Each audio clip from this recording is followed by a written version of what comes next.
കർത്താവിൻ്റെ ധന്യനാമം വാഴ്ത്തപ്പെടുമാറാകട്ടെ. എഫേസ്യ ലേഖനത്തിൻ്റെ തുടർമാനമായ പഠനത്തിലേക്കാണ് നമ്മൾ കടന്നു വരുന്നത്. സ്തോത്രം. കഴിഞ്ഞ ദിവസങ്ങളിൽ നമ്മൾ എഫേസ്യ ലേഖനം പഠിച്ചു. കഴിഞ്ഞതിൻ്റെ 10-15 ദിവസം മുമ്പ് അതിൻ്റെ കണ്ടിന്യൂഷനാണ്. എഫേസ്യ ലേഖനം 2-ാം അധ്യായത്തിൻ്റെ 11 മുതലുള്ള വാക്യങ്ങളാണ് ഇന്ന് പകലിൽ ധ്യാനിപ്പാൻ കർത്താവിൽ ശരണപ്പെടുന്നത്. സ്തോത്രം. വളരെ പ്രാർത്ഥനയോടെ നമുക്ക് ദൈവസന്നിധിയിലായിരിക്കാം. സ്തോത്രം. ഹല്ലേലൂയ. ആ 2-ാം അധ്യായത്തിൻ്റെ 1 മുതലുള്ള കാര്യങ്ങൾ ഒന്നുകൂടി ഒന്ന് അയവിറക്കിയാൽ, അതിക്രമങ്ങളാലും പാപങ്ങളാലും മരിച്ചവരായിരുന്ന നിങ്ങളെയും അവൻ ഉയർപ്പിച്ചു. അതിക്രമം നമ്മുടെ അതിക്രമം, പാപം ആദാമ്യ പാപം. ആ അവസ്ഥയിലായിരുന്ന നമ്മളെ ക്രിസ്തുവിനോടുകൂടി ഉയർപ്പിച്ചു. യേശുക്രിസ്തുവിൽ വിശ്വസിച്ചപ്പോൾ, യേശുക്രിസ്തുവിനെ എൻ്റെ കർത്താവും രക്ഷിതാവുമായി സ്വീകരിക്കുന്നു എന്ന് ഹൃദയത്തിൽ വിശ്വസിച്ച് വായ്കൊണ്ട് ഏറ്റുപറഞ്ഞ് ദൈവകൽപ്പനയായ സ്നാനം, പിതൃപുത്ര പരിശുദ്ധാത്മാവിൻ്റെ നാമത്തിലുള്ള സ്നാനവും വാഗ്ദത്തത്തിന് പരിശുദ്ധാത്മാവിനെ പ്രാപിച്ചപ്പോൾ ഈ വിഷയം നമ്മളിൽ സംഭവിച്ചു. ക്രിസ്തുവിനോടുകൂടി നമ്മളും ഉയർത്തെഴുന്നേറ്റു. ഒത്തിരി അതിനെക്കുറിച്ച് അനാലൈസ് ചെയ്ത് പഠിക്കാൻ ഇപ്പോൾ സമയമില്ല. നമ്മൾ വിഷയങ്ങൾ ഒത്തിരി കിടക്കുന്നതുകൊണ്ട് ഞാൻ ഈ 2-ാം അധ്യായത്തിലെ പ്രധാന വിഷയങ്ങളൊന്ന് തൊട്ടിട്ട് ആ 11 വാക്യത്തിലേക്ക് വരികയാണ്. 1, ക്രിസ്തുവിനോടുകൂടി ഉയർപ്പിച്ചു. 2, അതിൻ്റെ അതിക്രമങ്ങളിലും 2-5 അതിക്രമങ്ങളാൽ മരിച്ചുവീഴുന്ന നമ്മെ ക്രിസ്തുവിനോടുകൂടി ജീവിപ്പിച്ചു, ഉയർപ്പിച്ചു, ജീവിപ്പിച്ചു. അപ്പോൾ ആദ്യമായി ഉയർപ്പിച്ചു, രണ്ടാമത് നമുക്ക് ജീവൻ തന്നു, ആത്മീയ ജീവൻ. നമ്മൾ മരിച്ചു കിടന്ന ആത്മാവിനെ എന്ത് ചെയ്തു? കർത്താവിൻ്റെ ക്രൂശ് മരണത്തിൽ വിശ്വസിച്ച് രക്ഷാനുഭവത്തിലേക്ക് വന്നപ്പോൾ ആത്മാവിന് ജീവൻ കിട്ടി. ഒരു ആത്മീയ ഉയർപ്പ്, ഒരു ആത്മീയ ജീവൻ. ഇനി 7-ാം വാക്യത്തിലേക്ക് വരുമ്പോൾ, ക്രിസ്തു യേശുവിൽ അവനോടുകൂടി ഉയർത്തെഴുന്നേൽപ്പിച്ച് സ്വർഗത്തിലിരുത്തി. സ്വർഗത്തിലിരുത്തി എന്ന് പറഞ്ഞാൽ ആക്ഷരിക സ്വർഗത്തിൽ ഇരുത്തി എന്നുള്ള അർത്ഥത്തിലല്ലാതെ ദൈവരാജ്യം, ഭക്ഷണം, പാനീയമല്ല, നീതി, സമാധാനം, പരിശുദ്ധാത്മാവിൽ സന്തോഷം. അപ്പൊ ആ ആത്മീയമായ അനുഭവത്തിൽ നമ്മളെ ഈ ഭൂമിയിലാക്കി വെച്ചിരിക്കുക. ദൈവരാജ്യം, ഭക്ഷണം, പാനീയമല്ല, നീതി, സമാധാനം, പരിശുദ്ധാത്മാവിൽ സന്തോഷം. ആ പരിശുദ്ധാത്മാവിന്റെ സന്തോഷത്തിന്റെ ആ അവസ്ഥയിലാണ് ദൈവം നമ്മെ ആക്കി വെച്ചിരിക്കുന്നത്. ഒരു രക്ഷിക്കപ്പെട്ട വിശ്വാസി ഒരു ആത്മീക സ്വർഗത്തിൽ, ആ സ്വർഗീയമായ അനുഭവത്തിൽ,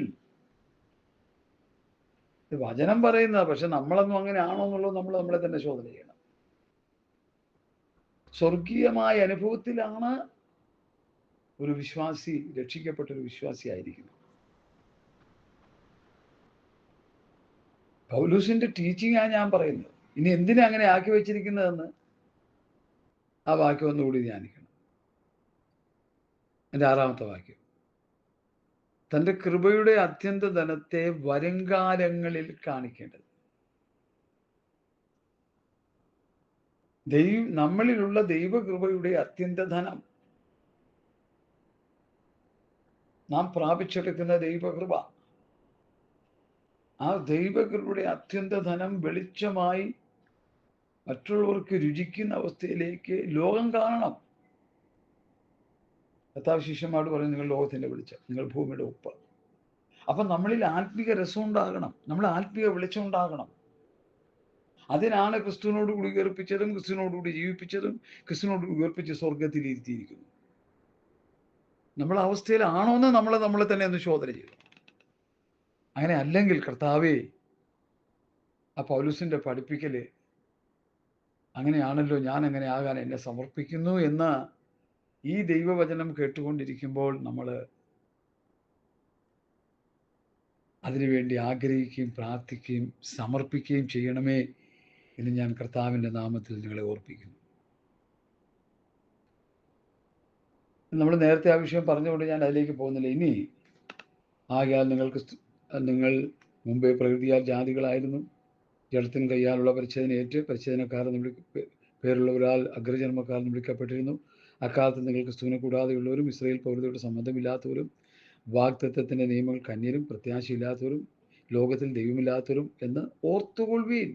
നമ്മൾ ദൈവമില്ലാത്തവരായിരുന്നു, ജാതികളായിരുന്നു. ഹല്ലേലൂയ. ദൈവമില്ലാത്തവന്റെ അവസ്ഥ എന്ന് പറഞ്ഞാൽ എന്താ ദൈവം?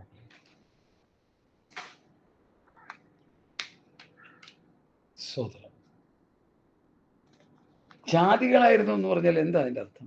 ആകയാൽ ഞാൻ കർത്താവ് സാക്ഷീകരിച്ച് പറയുന്നത്, എന്നാൽ ജാതികൾ നിങ്ങളുടെ വൃദ്ധബുദ്ധി അനുസരിച്ച് നടക്കുന്ന പോലെ നടക്കരുത്. അപ്പോൾ വൃദ്ധബുദ്ധിയുള്ളവരായിരുന്നു, അവർ അന്ധബുദ്ധികളായി, അജ്ഞാന നിമിത്തം. അപ്പോൾ അന്ധബുദ്ധികളായിരുന്നു, അജ്ഞാനമുള്ളവരായി, ഹൃദയകാഠിന്യമുള്ളവരായി, ദൈവത്തിൻ്റെ ജീവനം നകന്ന് മനം തഴപ്പിച്ചു പോയവരായി, അത്യാഗ്രഹമുള്ളവരായി, സകല ശുദ്ധിയും പ്രവർത്തിപ്പാൻ ദുഷ്കാമത്തിന് തങ്ങളെ തന്നെ ഏൽപ്പിച്ചിരിക്കുന്നു. 7 കൂട്ടം കാര്യങ്ങൾ എഫെസ്യർ 4 17 18 19 വാക്യങ്ങൾ വായിക്കുമ്പോൾ ഈ 7 വ്യർത്ഥമായ അവസ്ഥയിൽ നമ്മളായിരുന്നു ജാതികൾ. വ്യർത്ഥബുദ്ധി, അന്ധബുദ്ധി, അജ്ഞാനികൾ, ഹൃദയകാഠിന്യമുള്ളവർ, ദൈവത്തിൻ്റെ ജീവൻ നകന്ന് മനം തഴപ്പിച്ചു പോയവർ, അത്യാഗ്രഹികൾ, സകല ശുദ്ധിയും പ്രവർത്തിപ്പാൻ ദുഷ്കാമത്തിന് തങ്ങളെ തന്നെ ഏൽപ്പിച്ചവർ. നമ്മളങ്ങനെ ആയിരുന്നു. ആ നമ്മളെയാണ് ക്രിസ്തുവിനോടുകൂടി ഉയർപ്പിച്ചു, ക്രിസ്തുവിനോടുകൂടി ജീവിപ്പിച്ചു.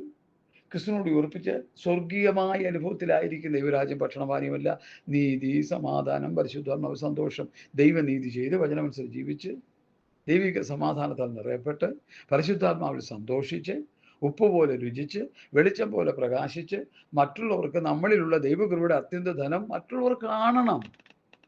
അതാ ഈ പൗലോസിന്റെ ടീച്ചിങ്. ഇതൊന്നും മനസ്സിലാക്കണം. നമ്മൾ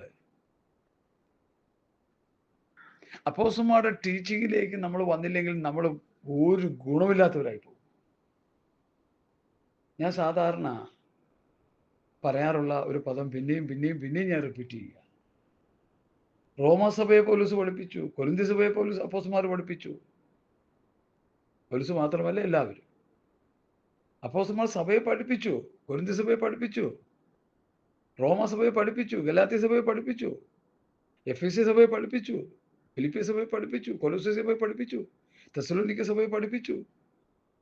പഠിപ്പിച്ച് അവരെ പ്രബുദ്ധരായ വിശ്വാസികളാക്കി രൂപപ്പെടുത്തിയെടുത്തു. ഇനിയിപ്പോൾ അങ്ങനെയുള്ള പഠനങ്ങളില്ല. പ്രസംഗിച്ച് കാശം മേടിച്ചുകൊണ്ട് പോവുക, പ്രസംഗിച്ച് തോത്രാഴ്ചയും മേടിച്ചുകൊണ്ട് പാസ്റ്റർമാർ സ്ഥലം വിടുക. തോത്രാഴ്ച മേടിക്കേണ്ടെന്നോ ദശാംശം മേടിക്കണമെന്നോ ഒന്നും അർത്ഥമാകുന്നില്ല.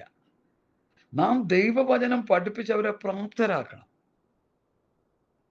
ഈ പൗലോസിന്റെ ടീച്ചിങ് എന്ന് നമ്മൾ കണ്ടല്ലോ. ജാതികളായവരെ ദൈവങ്ങളുടെ അത്യന്ത ധനം അവർ കാണത്തക്ക നിലയിൽ അവരെ വളർത്തിയെടുത്തു. റോൾ മോഡലായിട്ട് കൊരിന്ത്യ സഭ ക്രിസ്തുവിൻ്റെ പത്രങ്ങളായി, അപ്പോസ്തലന്മാരെ പോലെയായി, ക്രിസ്തുവിൻ്റെ പത്രങ്ങളായി. അപ്പം അത് അപ്പോസ്തലന്മാരാൽ ഉപദേശം കേട്ട സഭകൾക്ക് സംഭവിച്ചു. ഇന്നോ വലിയ ബുദ്ധിമുട്ടുണ്ടാക്കുന്ന വിഷയം ഇതൊക്കെ പഠിക്കാനും ധ്യാനിക്കാനും ഇറങ്ങിയാൽ. വാത്സല്യ ദൈവമക്കളെ, ഞാൻ സബ്ജക്റ്റിലേക്ക് കയറാൻ പോവാണ്. ഇനി അതിൻ്റെ 13-ാമത്തെ വാക്യത്തിലേക്ക് വരും. മുമ്പ് ദൂരസ്ഥരായിരുന്ന നിങ്ങളെ ഇപ്പോൾ ക്രിസ്തുയേശുവിന്റെ രക്തത്താൽ സമീപസ്ഥരായി തീർന്നു. യേശുക്രിസ്തുവിന്റെ ക്രൂശമരണത്തിൽ വിശ്വസിച്ച്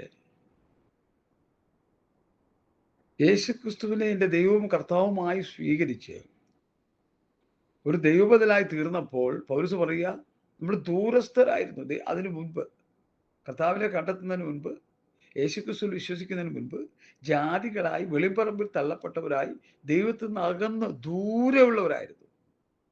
ദൈവമായിട്ട് ഒരു ബന്ധമില്ലാതെ ദൂരെ കിടന്നവരാ, ദൂരസ്ഥരായിരുന്നു. ആ ഞങ്ങൾ എന്ത് ചെയ്തു? ഇപ്പോൾ ക്രിസ്തുവിന്റെ രക്തത്താൽ സമീപസ്ഥരായി മാറി, കർത്താവുമായിട്ടുള്ള ബന്ധത്തിലേക്ക് വന്നു. എഫേസ്യ ലേഖനത്തിന്റെ 2-ാം അധ്യായത്തിന്റെ പഠനത്തിലേക്ക് വരികയാണെങ്കിൽ ദൈവത്തിന്റെ ഭവനക്കാരായി നമ്മളത് അതിലേക്ക് വരുന്നുണ്ട്.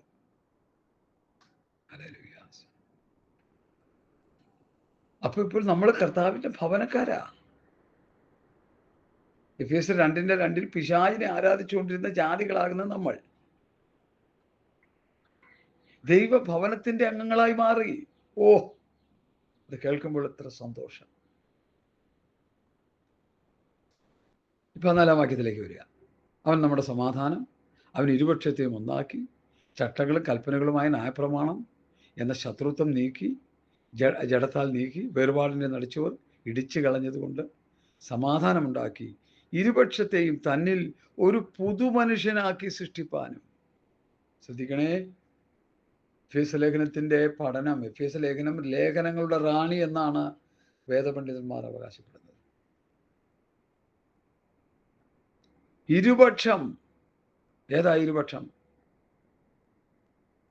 യഹൂദനും ജാതിയും, ജെന്റലൈസ് ജാതികളും ജൂതന്മാരും യഹൂദന്മാരും, ജൂസ് പീപ്പിൾ.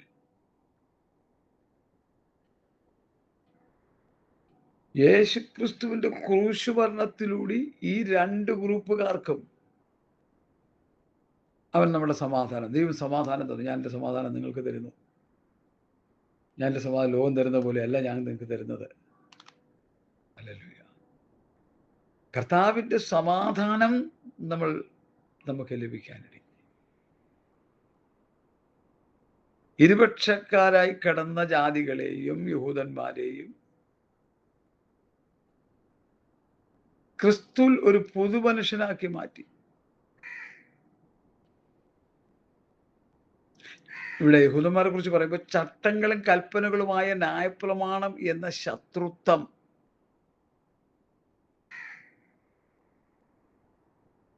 ഈ ന്യായപ്രമാണത്തെ കുറിച്ച് വളരെ ഗഹനമായി പഠിച്ചെടുക്കേണ്ട ഒരു വിഷയമാണ്.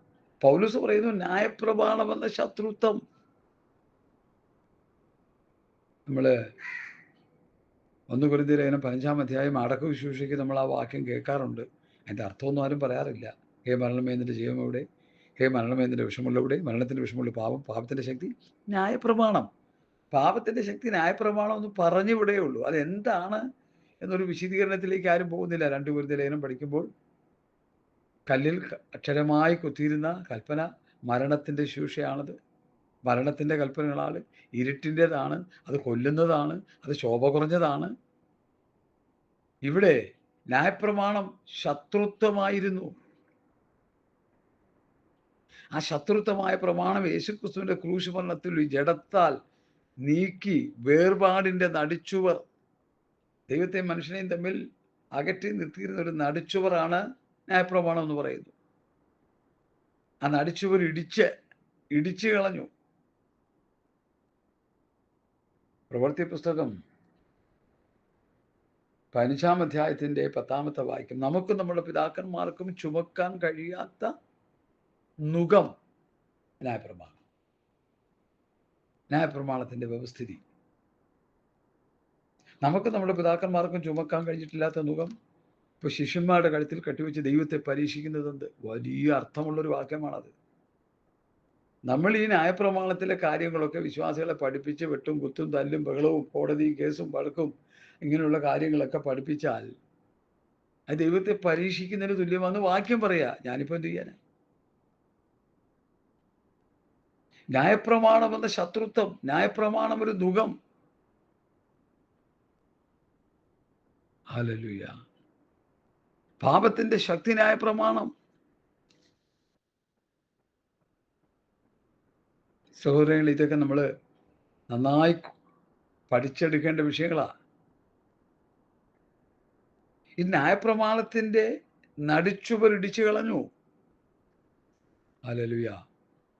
അവൻ ഇരുപക്ഷത്തെയും ഒന്നാക്കി ചട്ടങ്ങളും കൽപ്പനകളുമായ ന്യായപ്രമാണം എന്ന ശത്രുത്വം തന്റെ ജഡത്താൽ നീക്കി വേർപാടിന്റെ നടിച്ചുവർ ഇടിച്ചു കളഞ്ഞ് സമാധാനം ഉണ്ടാക്കിക്കൊണ്ട് ഇരുപക്ഷത്തെയും തന്നിൽ ഒരേ പുതുമനുഷ്യനാക്കി സൃഷ്ടിച്ചു.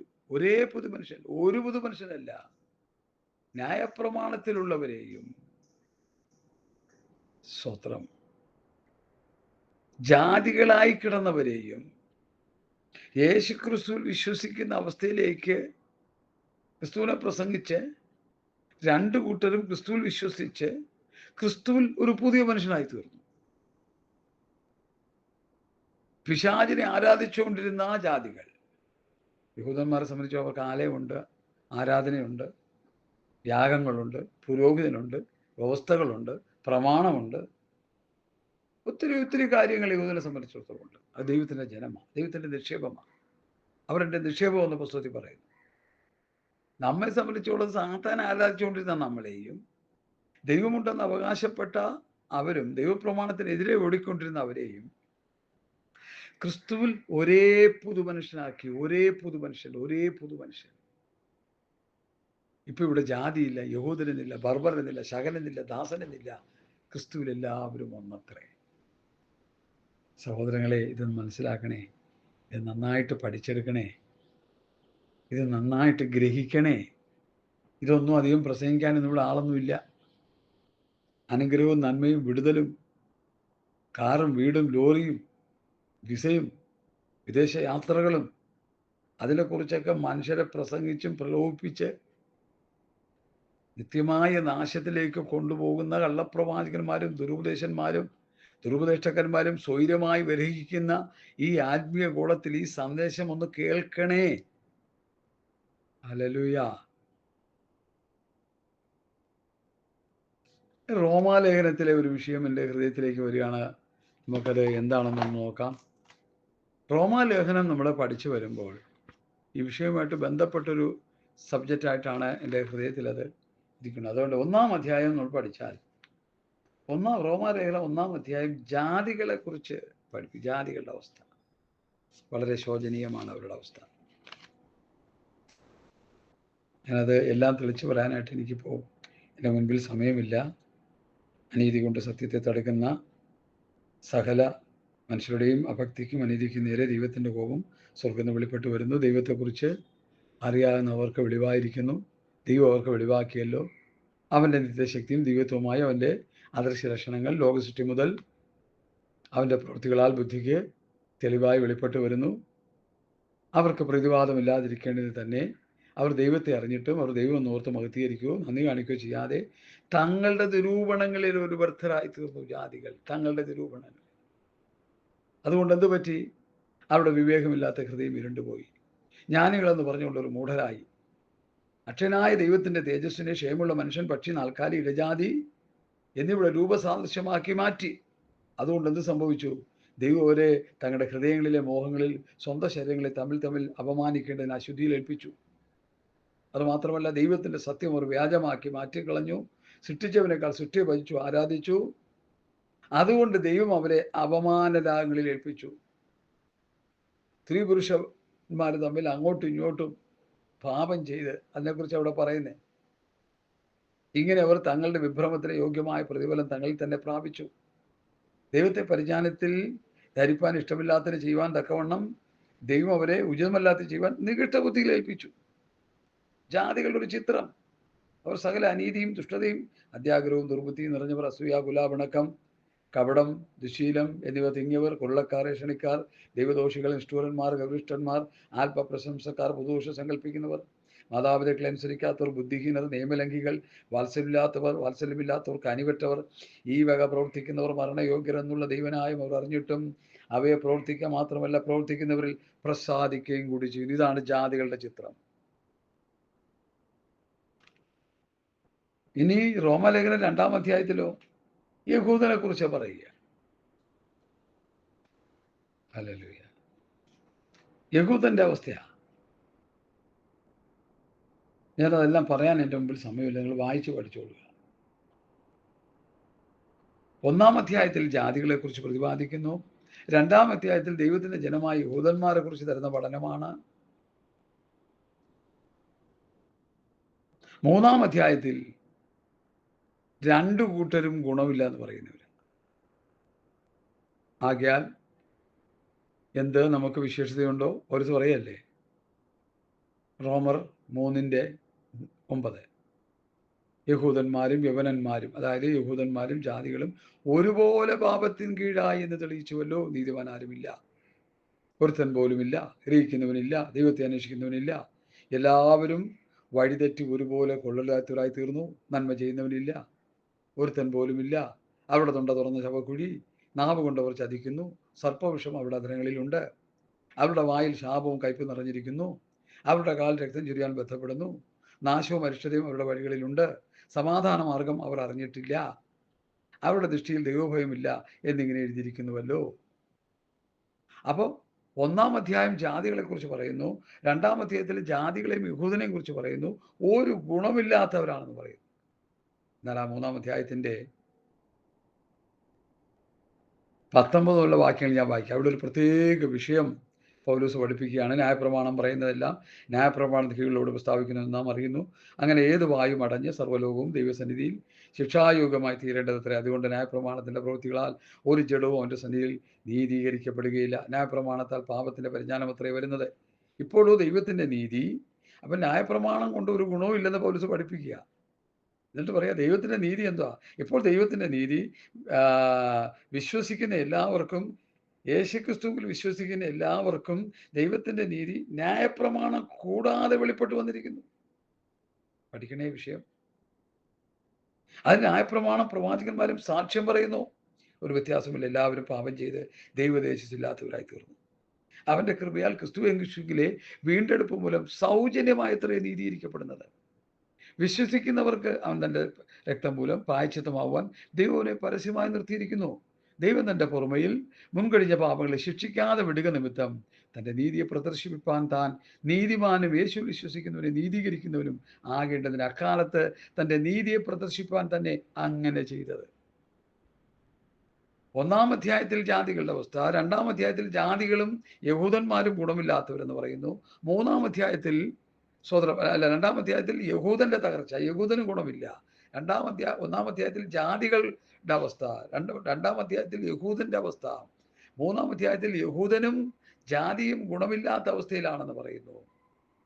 എന്നിട്ട് യേശുക്രിസ്തുവിൽ വിശ്വസിച്ച് നീതീകരണം പ്രാപിച്ച്, നീതി ചെയ്ത് വിശുദ്ധീകരണം പ്രാപിച്ച് തേജസ്കരണത്തിലേക്ക് നടത്തപ്പെടുവാൻ 3-ാം അധ്യായത്തിൽ അതിൻ്റെ 3-19 മുതൽ 26 വരെയുള്ള വാക്യം, യഹൂദനെന്നോ യവനനെന്നോ ഇല്ലാതെ യേശുക്രിസ്തുവിൽ വിശ്വസിക്കുന്നവർക്ക് അവൻ തൻ്റെ രക്തം മൂലം പ്രായശ്ചിത്തമാകുവാൻ ദൈവം അവനെ, ക്രിസ്തുവിനെ പരസ്യമായി നിർത്തിയിരിക്കുന്നു. ദൈവം തൻ്റെ പുറമയിൽ മുൻകഴിഞ്ഞ പാപങ്ങളെ ശിക്ഷിക്കാതെ വിടുക നിമിത്തം താൻ നീതിമാനും തൻ്റെ നീതിയെ പ്രദർശിപ്പിക്കുവാൻ യേശുവിൽ വിശ്വസിക്കുന്നവനെ നീതീകരിക്കുന്നവനും ആകേണ്ടതിന് ഇക്കാലത്ത് തൻ്റെ നീതിയെ പ്രദർശിപ്പിക്കുവാൻ അങ്ങനെ ചെയ്തു. എന്താ? യേശുക്രിസ്തുവിനെ പരസ്യമായി നിർത്തിയിരിക്കുക. സകല ലോക മനുഷ്യർക്കും രക്ഷപ്പെടാൻ ഒരൊറ്റ വഴി യേശുക്രിസ്തുവിൽ വിശ്വസിച്ച് നീതീകരണം പ്രാപിക്കുക. മറ്റൊരുത്തനും രക്ഷയില്ല. നാം രക്ഷിക്കപ്പെടുവാൻ ആകാശത്തിന് കീഴിൽ ഭൂമിയിൽ നൽകപ്പെട്ട വേറൊരു നാമമില്ല. കണ്ടോ? എത്ര മനോഹരമായി എഴുതി വെച്ച്.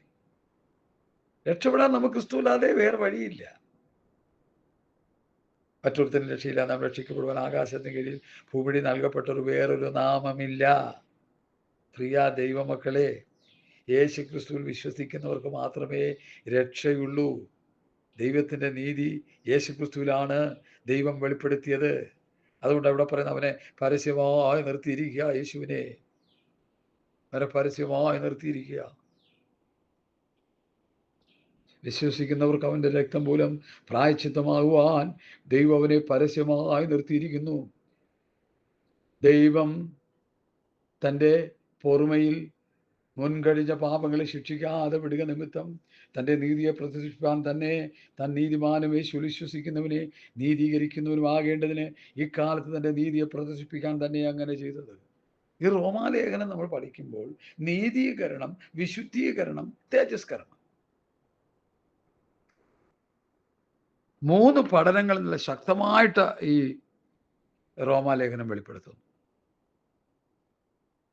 അത് അതിൻ്റെത് അളവിൽ നമ്മൾ പഠിച്ചു കഴിഞ്ഞാൽ വളരെ മനോഹരമായിരിക്കും ആ പഠനം. ഇന്നങ്ങനെ ആരും ഒന്നും പഠിപ്പിക്കുന്നില്ല. അതാ ഒരു കുഴപ്പം. നീതീകരണം എന്നൊരു വിഷയം എടുത്തു കഴിഞ്ഞാൽ പിന്നെ നീതീകരണം എന്നുള്ള വിഷയമായിരിക്കും പ്രസംഗം. വിശുദ്ധീകരണം എന്നുള്ള വിഷയം എടുത്താൽ വിശുദ്ധീകരണം എന്നുള്ള വിഷയം മാത്രമായിരിക്കും പിന്നെ പ്രസംഗം. തേജസ്കരണം എന്നൊരു വിഷയം എടുത്താൽ ആ തേജസ്കരണം മാത്രമായിരിക്കും പിന്നത്തെ പ്രസംഗം. ഇത് 3ഉം കൂടി സംയോജിപ്പിച്ച് നീതീകരണം, വിശുദ്ധീകരണം, തേജസ്കരണം എന്നൊരു സബ്ജക്റ്റ് വേദപുസ്തകത്തിൽ കിടപ്പുണ്ട്. ഹല്ലേലൂയ, സ്തോത്രം. Justified, holiness and glorified. നീതീകരണം, വിശുദ്ധീകരണം, തേജസ്കരണം. യേശുക്രിസ്തുവിൽ വിശ്വസിക്കുന്നവനെ ദൈവം നീതീകരിക്കുന്നു. അതിലൊരു ചെറിയ ഉദാഹരണം ഞാൻ പറയാൻ കർത്താവിൽ ശരണപ്പെടുകയാണ്. കുറ്റവാളിയായ മനുഷ്യൻ പ്രതിക്കൂട്ടിൽ നിൽക്കുമ്പോൾ ആ മനുഷ്യന് വേണ്ടി വേറൊരാൾ പകരക്കാരനായി ശിക്ഷ ഏറ്റെടുക്കുന്നു. ആ പകരക്കാരൻ ഈ കുറ്റം ചെയ്ത വ്യക്തിക്ക് പകരക്കാരനായി വേറൊരാള് ആ പാപത്തെ ഏറ്റെടുത്തുകൊണ്ട് മരണം വരിക്കുമ്പോൾ ഈ കുറ്റം ചെയ്ത കുറ്റവാളി എന്ത് ചെയ്യുന്നു? സ്വതന്ത്രനാക്കപ്പെടുന്നു. അതാണ് പിതാവ് തന്റെ പുത്രനിലൂടെ ചെയ്തത്. മരണശിക്ഷയ്ക്ക് വിധിക്കപ്പെട്ട് കിടന്ന മനുഷ്യനെ, ശിക്ഷാവിധിക്ക് വിധിക്കപ്പെട്ട് കിടന്ന മനുഷ്യനെ തന്റെ പുത്രനിൽ വിശ്വസിച്ചത് കൊണ്ട് അവന്റെ ശിക്ഷ ആ പുത്രന്റെ മേൽ ചുമത്തി. അതാണ് ലോകത്തിന്റെ പാപത്തെ ചുമക്കുന്ന ദൈവത്തിന്റെ കുഞ്ഞാടെന്ന് നമ്മൾ പഠിക്കുന്നത്. അപ്പൊ ആ കുറ്റവാളിയുടെ കുറ്റം കർത്താവിൽ ലോകത്തിന്റെ പാപത്തെ ചുമക്കുന്ന ദൈവത്തിന്റെ കുഞ്ഞാടായ യേശുക്രിസ്തുവിൽ ചുമത്തിയിട്ട്, സർവ്വലോകത്തിന്റെ പാപത്തെ ചുമത്തിയിട്ട് യേശുക്രിസ്തു നമുക്ക് വേണ്ടി പകരണക്കാരനായി മരിച്ചപ്പോൾ ആ മരിച്ചുയർത്ത യേശുക്രിസ്തുവിൽ വിശ്വസിക്കുന്നവനെ കുറ്റവിമുക്തനാക്കുന്ന ഒരു പ്രക്രിയക്കാണ് ജസ്റ്റിഫിക്കേഷൻ, നീതീകരണം എന്ന് പറയുന്നത്. ദൈവം അവനെ നീതീകരിക്കുക. എന്താ കാര്യം? എൻ്റെ പുത്രനിൽ അവൻ വിശ്വസിച്ചു. എൻ്റെ പുത്രൻ മരിച്ചത് അവൻ്റെയും പാപത്തിനു വേണ്ടിയാണ്. അവൻ വിശ്വസിച്ച് കഴിഞ്ഞപ്പോൾ പിതാവാം ദൈവത്തിന്റെ നീതീകരണം ഓട്ടോമാറ്റിക്കായിട്ട് ആ മനുഷ്യന്റെ പേര് വരിക. അതാ നീതീകരണം. ദൈവം നമ്മെ കുറ്റവിമുക്തനാക്കി നാം കുറ്റം ചെയ്തിട്ടില്ല, അല്ലെങ്കിൽ താൻ കുറ്റവാളിയല്ല എന്ന് പ്രഖ്യാപിക്കുക. എന്താ കാര്യം? കുറ്റം ചെയ്തവനാ. ആ കുറ്റം ദൈവപുത്രനിൽ വിശ്വസിച്ചപ്പോൾ, സർവ്വലോകത്തിന്റെ പാപത്തെ ചുമന്നൊഴിച്ച ദൈവപുത്രനിൽ വിശ്വസിച്ചപ്പോൾ അവന്റെ കുറ്റം മോചിക്കപ്പെടുക ചെയ്തു. അവനെ കുറ്റവിമുക്തനാക്കുക ചെയ്തു.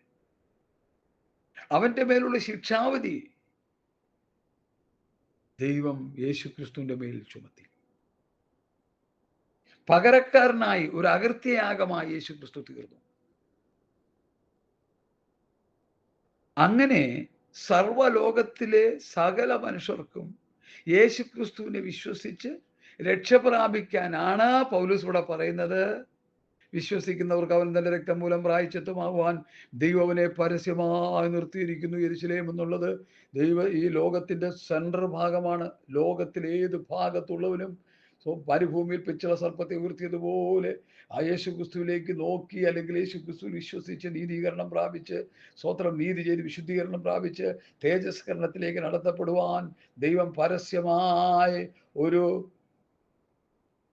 വിടുതലിന്റെ അനുഭവം ലോകത്തോട് ദൈവം വിളിച്ചു പറയുക. പൗലോസ്, എൻ്റെ പുത്രനിൽ വിശ്വസിച്ചാൽ നിങ്ങൾക്ക് നീതീകരണം കിട്ടും. നീതീകരണം ലഭിച്ചവൻ നീതി ചെയ്തുകൊണ്ടിരിക്കണം, വചനം അനുസരിച്ചുകൊണ്ടിരിക്കണം. ഇങ്ങനെ സകല നീതി നിവർത്തിക്ക് നമുക്ക് ഉചിതമെന്ന് കർത്താവ് സ്നാനപ്പെടുന്ന സമയത്ത് പറഞ്ഞ പോലെ ആ ദൈവകൽപ്പനയും അതുപോലെ കർത്താവായ യേശുക്രിസ്തുവിന്റെ പഥ്യവചനവും ഭക്തികൊത്ത് ഉപദേശവും അപ്പോസ്തലന്മാരുടെ ഉപദേശം അനുസരിച്ച് ജീവിച്ച് വിശുദ്ധീകരണം പ്രാപിച്ച് പാപത്തിന്റെ ശമ്പളം മരണമത്രേ, ദൈവത്തിന്റെ കൃപാവരമോ കർത്താവായ യേശുക്രിസ്തുവിൽ നിത്യജീവൻ തന്നെ. റോമർ 6:23. അപ്പൊ നീതി ചെയ്ത് വിശുദ്ധീകരണം പ്രാപിച്ച് നിത്യജീവനിലേക്ക്, തേജസ്കരണത്തിലേക്ക് നടത്തപ്പെടുന്ന മനോഹരമായൊരു അനുഭവമാണ് ഈ റോമാലേഖനത്തിൽ നമുക്ക് പഠിച്ചെടുക്കാൻ കഴിയുന്നത്. ഇതാരും പഠിപ്പിക്കുന്നില്ല എന്ന് വെച്ച് ഇത് യാഥാർത്ഥ്യമല്ലാതായി തീരുമോ? നീതീകരണം, വിശുദ്ധീകരണം, തേജസ്കരണം എന്ന 3 സബ്ജക്റ്റ് അടുക്കടുക്കായിട്ട് ദൈവവചനത്തിലൂടെ സ്തോത്രം, അതിൻ്റെ ഒത്തുവാക്യങ്ങളും അതിൽ കണക്റ്റഡ് ആയിട്ട് കിടക്കുന്ന വിഷയങ്ങളൊക്കെ കോർത്തിണക്കി വിശ്വാസികളെ പഠിപ്പിച്ച് നിത്യതയ്ക്ക് വേണ്ടി ഒരുക്കുന്ന പഠനങ്ങൾ ഇന്ന് ഇല്ല എന്ന് പറയുന്നത് ദുഃഖകരമാണ്, വളരെ വേദനാജനകമാണ്. പ്രസംഗങ്ങൾ കണ്ടെയ്നർ കണക്കിന് കിടപ്പുണ്ടെങ്കിലും മനുഷ്യന് ഗുണമുള്ള പ്രസംഗങ്ങൾ വളരെ പരിമിതമാണ്, വളരെ പരിമിതമാണ്. അതുകൊണ്ട് ദൈവമക്കളൊരു കാര്യം മനസ്സിലാക്കേണ്ടത്, കർത്താവായ യേശുക്രിസ്തുവിന്റെ പത്യവചനവും ഭക്തിക്കുത്ത് ഉപദേശവും അല്ലാതെ മറ്റ് അന്യതാപദേശങ്ങളും ദുരുപദേശങ്ങളും കേട്ട് നിങ്ങളുടെ നിത്യത നഷ്ടമാക്കരുതെന്ന് ഞാൻ കൈകൂപ്പി നിങ്ങളോട് വിളിച്ചു പറയുക. കള്ളപ്രവാചകന്മാരും ദുരുപദേശകന്മാരും കുമിളുപോലെ മുളച്ചു വന്നുകൊണ്ടിരിക്കുന്ന ഒരു കാലമാണ്.